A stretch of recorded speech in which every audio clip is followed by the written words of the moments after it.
Good morning friends. આજે આપણે chapter 2 સંબંધ અને વિધેયોમાં સ્વાધ્યાય 2.2માં પ્રશ્ન 3 જોઈશું. કેપિટલ A છે છગડીયા કૌંસમાં 1, 2, 3, 5 અને કેપિટલ B છગડીયા કૌંસમાં 4, 6, 9. કેપિટલ R છગડીયા કૌંસમાં x, y કે જ્યાં x અને y નો નિરપેક્ષ તફાવત અયુગ્મ સંખ્યા છે. x belongs to capital A, y belongs to capital B. થાય તે રીતે સંબંધ કેપિટલ A થી B પર વ્યાખ્યાયિત છે. કેપિટલ R ને યાદીની રીતે લખો. હવે આટલું આપણે એને એક્સ્ટ્રા શોધી કરશું, યાદી કમ્પ્લીટ કરશું જ, તો એના પરથી આપણે R નો પ્રદેશ, R નો વિસ્તાર અને R નો સહપ્રદેશ શોધશું. બરાબર? તો આટલું કામ આપણે એક્સ્ટ્રા કરી લઈશું. ચાલો, તો તમને બેઝિક નોલેજ છે જ કે x અને y નો નિરપેક્ષ તફાવત અયુગ્મ સંખ્યા લાવવાનો છે. બરાબર? તો દાખલા તરીકે હું 1 લખું અને 4, તો બાદબાકી શું આવે? -3. હવે નિરપેક્ષ તફાવત કીધેલો છે એટલે હું આમ લખી શકું તો 3 આવી ગયું. બરાબર છે?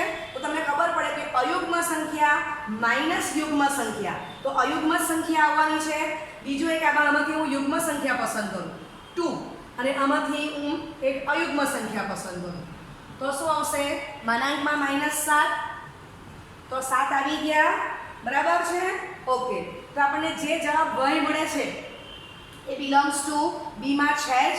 બરાબર છે? એટલે બુકમાં રકમ કરતા આટલું મેં નિરપેક્ષ શબ્દ એડ કર્યો છે તો જ તમારો દાખલો વ્યવસ્થિત બેસશે. ક્લિયર થાય છે? બુકમાં x અને y નો તફાવત અયુગ્મ સંખ્યા છે એમ આપેલું છે, મેં નિરપેક્ષ શબ્દ એડ કર્યો છે. નિરપેક્ષ મીન્સ માનાંક લેવાનું છે. રાઈટ? ઓકે. તો અહીંયા આપણે આ સૂત્ર કોમન યુઝ કરશું. નિરપેક્ષ તફાવત જોવાનો છે તો આપણે આટલું જો માઇન્ડમાં રાખશું તો ફટાફટ આપણને લખતા આવડશે. ઓકે. તો આનું ઉદાહરણ થઈ ગયું કે યુગ્મ સંખ્યા માઇનસ અયુગ્મ સંખ્યાનું માનાંક તો ઇઝ ઇક્વલ ટુ માનાંકમાં અયુગ્મ સંખ્યા માઇનસ છે, માનાંક કાઢના કોટે 7 થઈ ગયું.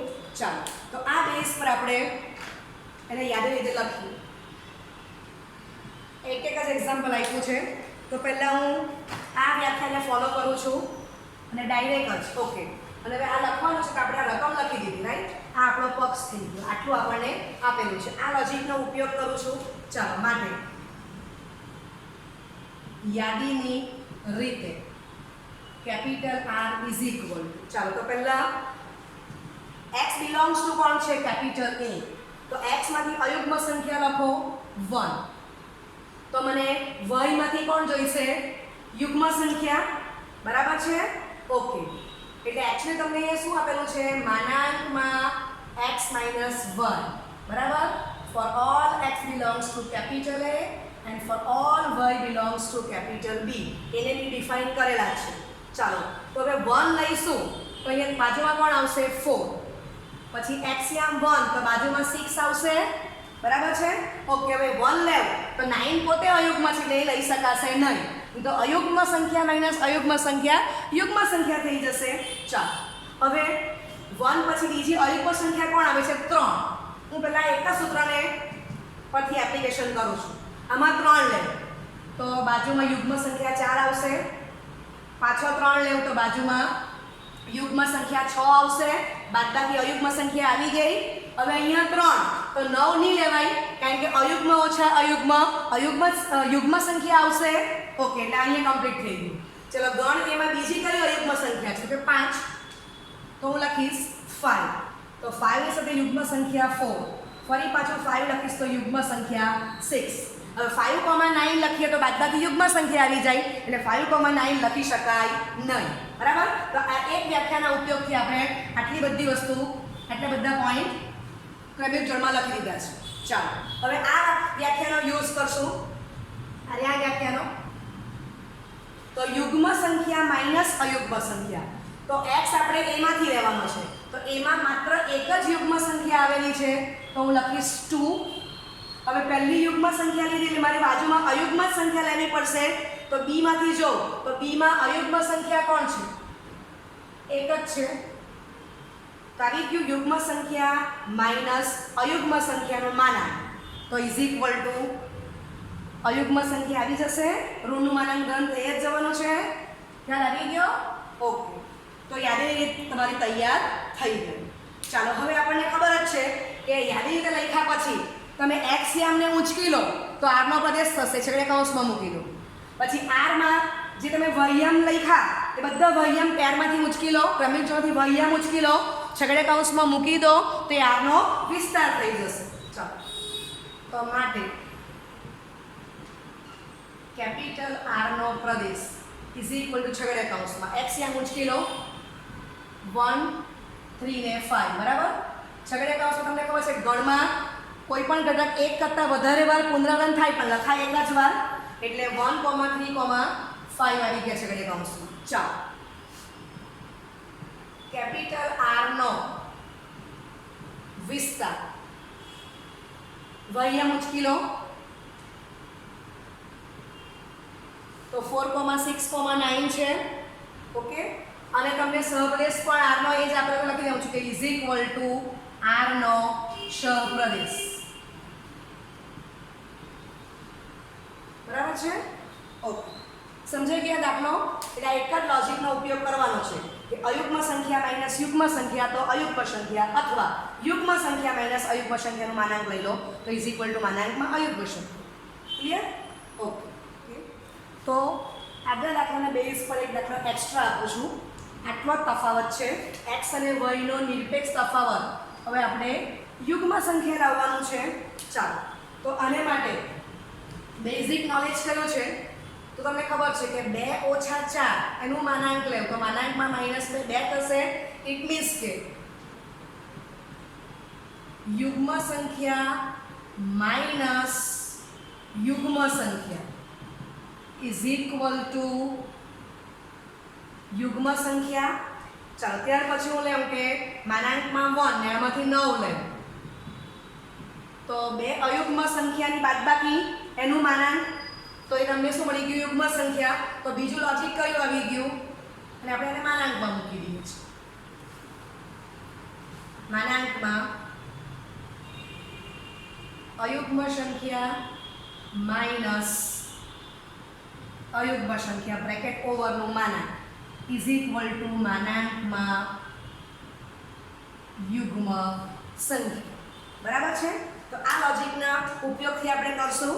ઓકે તો આપણને બોક્સમાં આપી દીધેલું છે આ લોજિકનો ઉપયોગ કરીએ માટે કેપિટલ R ને યાદીની રીતે લખ.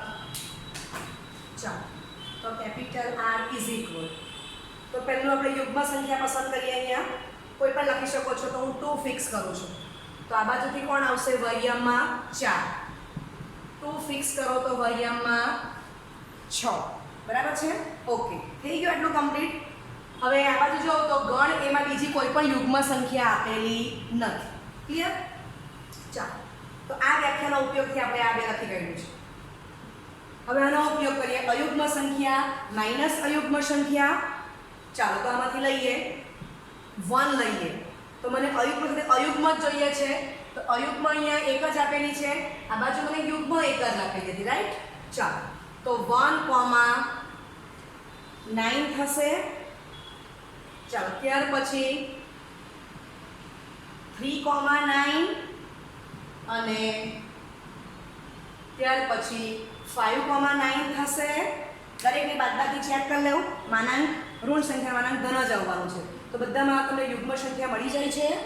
ઓકે ચાલો આમાંથી x યામને ઉંચકી લો અને છગડે કૌંસમાં મૂકી માટે કેપિટલ R નો પ્રદેશ તો 1, 2, 3, 5. બરાબર છે. ચાલો ત્યાર પછી કેપિટલ R નો વિસ્તાર તો આ કેપિટલ R યાદી છે તેમાંથી વહ્યમને ઉંચકી લો છગડે કૌંસમાં મૂકી દો. બરાબર. ચાલો એટલે 4, 6, 9 આવી ગયું તો એ જ તમારો કેપિટલ R નો સહપ્રદેશ છે. સમજાઈ ગયું? ઓકે તો તમને બેઝિક નોલેજ છે જ એના જ ઉપયોગથી આપણે કેપિટલ R લખ્યો છે. હવે આપણે આગલા લેક્ચરમાં જે 3 દાખલા જોઈ ગયા એ સેમ એપ્લિકેશનના દાખલા 3 આપણે આજે એક્સ્ટ્રા જોઈશું. તો બીજો એક દાખલો એક્સ્ટ્રા જોઈશું. Capital R is equal to છગડે કૌંસમાં ક્રમિક જોડમાં x, y કે જ્યાં x is equal to 2y. x belongs to a, y belongs to b. જ્યાં capital A is equal to છગડે કૌંસમાં 2, 3, 4, 5, 6 અને capital B is equal to છગડે કૌંસમાં 1, 2, 3. જો કેપિટલ R એ કેપિટલ A થી B નો સંબંધ હોય તો કેપિટલ R નો પ્રદેશ, સહપ્રદેશ અને વિસ્તાર શોધો. બરાબર છે? ચાલો, તો આપણને પક્ષમાં આટલી વસ્તુ આપી દીધેલી છે. આ આપણો પક્ષ થઈ ગયો. x is equal to 2y. તો x belongs to capital A અને y belongs to capital B. એ અહીંયા અર્થવત છે. ચાલો, બરાબર. અથવા આને હું આમ પણ લખી શકું કે y is equal to x by 2, જ્યાં x belongs to capital A and y belongs to capital B. બરાબર છે? ચાલો, હવે આ રીતે લખીશ તો મારે y ની કિંમત b માંથી ઉપરને x મેળવવાનો. ચાલો, તો હું લખું છું કે y આમાં છે b માં y equal to 1, y equal to 2 અને y equal to 3 આપણે આમાં મૂકવાની છે. બરાબર? ચાલો, માટે x is equal to 2 into 1 તો આ 2 થશે. પછી આ બાજુ y ની કિંમત 2 મૂકશો એટલે x is equal to 2 બ્રેકેટમાં 2 4 અને આ બાજુ x is equal to 2 બ્રેકેટમાં 3 એટલે 6 આવી ગયા. બરાબર છે? ઓકે, ચાલો હવે આ બાજુ કરીએ. જો તમને આ નથી સમજ પડતી તો આ રીતે પણ લખી શકાય છે. તો હવે તમારે પહેલી x ની વેલ્યુ મૂકવાનું તો y મળશે. ચાલો, તો પહેલી વેલ્યુ આપણે x ની મૂકીશું. x ની વેલ્યુ 2 તો y is equal to 2/2 1 તો દેખાય છે belongs to b. બરાબર છે? ચાલો, પછી x is equal to 3 તો y is equal to 3/2 does not belongs to capital B. x is equal to 4 તો y is equal to 4/2 is equal to 2 તો belongs to capital B થઈ ગયા. ચાલો, x is equal to 5 તો y is equal to 5/2 does not belongs to capital B અને x is equal to 6 તો y is equal to 6/2 3 તો this belongs to capital B. બરાબર છે? અહીંયા x તો x આમાં આવવો જોઈએ a માં તો તે જોઈ લેવાનું. ચાલો, તો બે રીતે તમે રજૂઆત કરી શકો છો. વાત સમજાય છે? ઓકે, હવે તમે જો કે જે પોઈન્ટ તમે લીધું x ની જે વેલ્યુ લીધી તો એને સંગલ y તમે જો કે આ બે પોઈન્ટ માટે b માં આવેલો નથી. ઇટ મીન્સ કે x equal to 3 x equal to 5 શક્ય નથી કારણ કે એને માટે y does not belongs to b આવી ગયા. ક્લિયર? ઓકે, હવે તમે જો કે અહીંયા જે 3 પોઈન્ટ છે તે 3 પોઈન્ટ અહીંયા છે તો અહીંયા y ની વેલ્યુ મૂકીને x મળ્યો, જ્યારે આમાં x ની વેલ્યુ મૂકીને y મળ્યો. રાઈટ?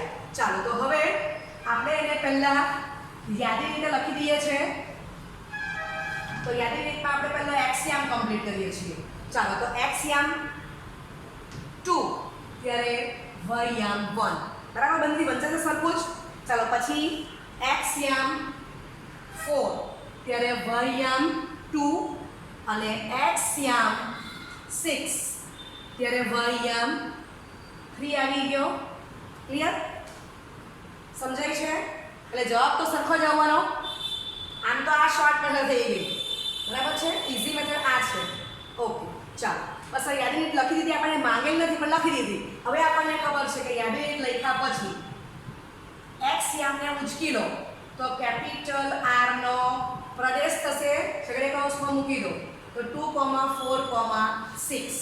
ચાલો, ત્યાર પછી R નો વિસ્તાર તો યાદી રીતમાંથી y યામ ઉંચકીને છગડે કૌંસમાં મૂકી દો તો 1, 2, 3 એનો વિસ્તાર થઈ ગયો ઇઝ ઇક્વલ ટુ R નો સહપ્રદેશ. બરાબર છે? સમજાયું? ઓકે, એક્સ્ટ્રા જોઈશું. Capital R is equal to છગડે કૌંસમાં ક્રમયુક્ત જોડમાં x, y કે જ્યાં x plus y is equal to 10. x belongs to capital N, y belongs to capital N છે. R ને યાદી રીતે લખો, R નો પ્રદેશ અને R નો વિસ્તાર મેળવો. ચાલો, first of all capital N is equal to છગડે કૌંસમાં 1, 2, 3, 4 5 ડોટ ડોટ બરાબર છે. ચાલો x plus y is equal to 10, x belongs to capital N અને y belongs to capital N જ આપેલા છે. સમજાય છે? ઓકે. અથવા તમે આને આમ પણ લખી શકો કે y is equal to 10 minus x, તો બી નો પ્રોબ્લેમ. હવે આપણે એક જ રીત કરશું. ચાલો તો હવે આ બે સંખ્યા x અને y n માંથી જ લેવાની છે. આ બેનો સરવાળો 10 લાવવાનો છે. ઓકે ચાલો તો x is equal to 1. So 1 plus y is equal to 10, which implies y is equal to 10 minus 1, 9 થઈ જશે. અથવા સીધું આમાં મૂકો, સરખો જ જવાબ આવવાનો છે. ચાલો x is equal to 2, તો 2 plus y 10, which implies direct લખું છું y is equal to 8. x બરાબર 3, તો which implies y બરાબર 7. x બરાબર 4, તો 4 વત્તા y બરાબર 10, which implies y બરાબર 6. બરાબર છે? ચાલો x is equal to 5, તો 5 વત્તા y બરાબર 10, which implies y બરાબર 5, x બરાબર 6, તો 6 વત્તા y બરાબર 10, which implies y બરાબર 4. તમે અભ્યાસ કરો તો x ની કિંમત 1 વધે છે. એટલે બરાબર, એટલે x ની કિંમત શું છે? 1 ના અંતરે સમાંતર શ્રેણી છે. જ્યારે y તમે જો તો 9 પછી 8 પછી 7, એટલે 1 ના અંતરે ઘટતી છે કિંમત. એ પણ 1 ના અંતરે સમાંતર શ્રેણી જ છે, પણ ઘટે છે કિંમત. આમ તમે ઓબ્ઝર્વ કરી શકો છો. x is equal to 7, તો ડાયરેક્ટ જ લખાય કે y 3 જ આવવાનું છે. ઓકે, which implies y બરાબર x બરાબર 8, તો 8 વત્તા y બરાબર 10, which implies y બરાબર 2. x બરાબર 9, તો 9 વત્તા y બરાબર 10, which implies y બરાબર 1. x બરાબર 10, તો 10 વત્તા y બરાબર 10, which implies y equal to 0. does not belongs to capital N. Observe કરો, કેપિટલ N માં 1 થી સ્ટાર્ટ થાય છે સંખ્યા. બરાબર છે? ક્લિયર? માટે x equal to 10 શક્ય નથી. બરાબર છે? ચાલો તો એને આપણે આને યાદીની રીતે કમ્પ્લીટ કરી દઈએ છીએ. પછી આ દાખલો આપણે એમસીક્યુમાં હોય તો કેવી રીતે કામ કરે તે સમજીએ. તો કેપિટલ R ને યાદીની રીતે લખતા capital R is equal to છગડે કૌંસ. ચાલો 1,9, 2,8, 3,7. બરાબર, x યામ એક વધારો ને y યામ એક ઘટાડતા જાઓ. 5,5, 6,4, 7,3, 8,2, 9,1. ક્લિયર? ઓકે. હવે તમે અહીંયા જો કે આ જે એક ઘટક છે એના સિવાય આ રિપ્લેસ છે. આ x અને y આમ રિપ્લેસ છે. બરાબર, આને ઓબ્ઝર્વ કરીએ છીએ આપણે. અને આ રિપ્લેસ છે. ચલો તો આપણને કેટલી ક્રમિક જોડ મળી? આ 4 ને એ સેમ ઓલ્ટરનેટ કરી નાખી x ને y આમ, એટલે 8 ને 9. અને તમને એ બી ખબર છે કે x, y ક્રમયુક્ત જોડમાં લખો, નોટ ઇક્વલ ટુ ક્રમયુક્ત જોડમાં y, x. બરાબર છે? ઓકે, તો આ યાદી રીત થઈ ગઈ.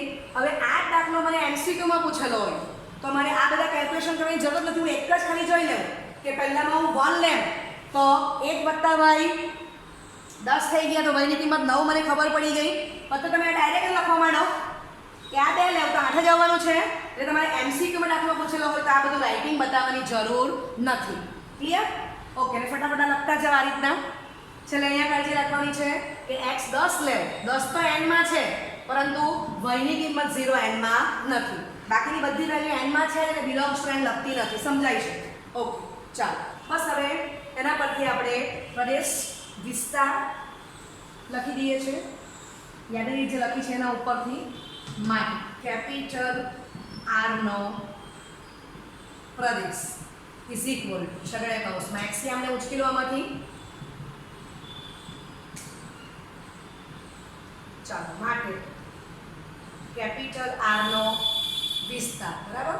ચાલો તો એ બી તમે જો કે 1 થી 9 છે જ આપણે ક્રમમાં જ લખશું. આ 9 8 થી 1 છે પણ આપણે એને ક્રમમાં જ લખીએ તો 1 2 3 4 5 6 8 9 બરાબર છે.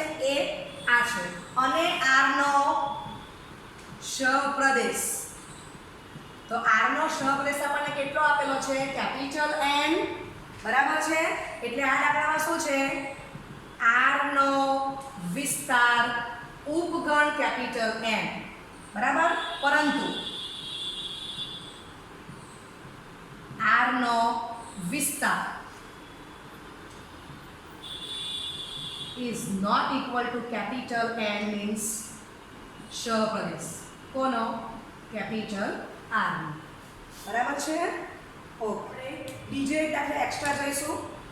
તમને આકૃતિ આપેલી છે, ગણ A છે, ગણ B છે. બરાબર. આ એક તમને સંબંધ આપેલો છે. ઓકે. ચાલો તો ગણ A નો અભ્યાસ કરો તો ઘટક 3 4 5 છે. તો સામે ગણ B માં 3 ને સંગત 5, 4 ને સંગત 6 અને 5 ને સંગત 7 આપેલા છે. આકૃતિમાં A થી B નો સંબંધ દર્શાવેલ છે. આ સંબંધને ગુણધર્મની રીતે યાદીની રીતે લખવાનું છે. r નો પ્રદેશ, r નો વિસ્તાર અને r નો સહપ્રદેશ શોધો. ચાલો તો તમે અહીંયા ઓબ્ઝર્વ કરો ફિગરને તો સ્પષ્ટ ખબર પડે છે કે x યામ તમારો 3 ત્યારે y યામ 5, x યામ 4 ત્યારે y યામ 6 અને x યામ 5 ત્યારે y યામ 7 થશે. બરાબર. ચાલો ઓકે. હવે આપણે પહેલી ગુણધર્મ રીત માંગેલી છે તો લખીએ ગુણધર્મ રીત. તો તમને એટલું સમજ પડે છે કે 3 માં હું 2 ઉમેરું તો 5 થશે, 4 માં 2 ઉમેરું તો 6 થશે અને 5 માં 2 ઉમેરું તો 7 થવાના છે. બરાબર છે. માટે કેપિટલ R ને ગુણધર્મની રીતે લખતા capital R is equal two છગડીયા કૌંસમાં x, y કે જ્યાં y is equal two x plus 2, x belongs to capital A, y belongs to capital B. બરાબર છે. ચાલો જ્યાં અહીંયા લખી દે છે જ્યાં capital A is equal two 3, 4, 5 અને capital B is equal two 5, 6, 7. Check કરતા જાવ. 3 મૂકો 3 ને 2 5 થઈ ગયા. આમાં 4 મૂકો 4 વત્તા 2 6 થઈ ગયા. x ની કિંમત 5 મૂકો 5 વત્તા 2 7 થઈ ગયા. તો આ તમારી ગુણધર્મ રીત તૈયાર થઈ ગઈ. હવે બીજું યાદી રીત પૂછેલી છે તો r ને કેપિટલ R ને યાદીની રીતે લખતા. ચાલો તો આ ક્રમિક જોડમાં લખી દઈએ 3, 5, ક્રમિક જોડમાં 4, 6, ક્રમિક જોડમાં 5, 7. બરાબર છે. હવે યાદીની રીત પરથી કેપિટલ R નો પ્રદેશ લખવો છે તો આમાંથી એક્સિયામ ઉચકીને છગડીયા કૌંસમાં મૂકી. ચાલો ત્યાર પછી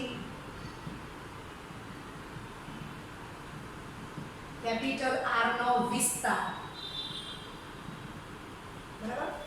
ઇઝ ઇક્વલ ટુ આમાંથી વૈયામ ઉચકી લો 5, 6, 7. તો એ કેપિટલ B જ છે અને R નો પ્રદેશ તો એ પણ તમને 5, 6, 7 જ આપેલો છે કેપિટલ B. માટે R નો વિસ્તાર ઇઝ ઇક્વલ ટુ R નો પ્રદેશ. બરાબર છે. તો હું આશા રાખું છું કે તમને બધા દાખલા પરફેક્ટ આવડી ગયા છે. Okay, thank you very much.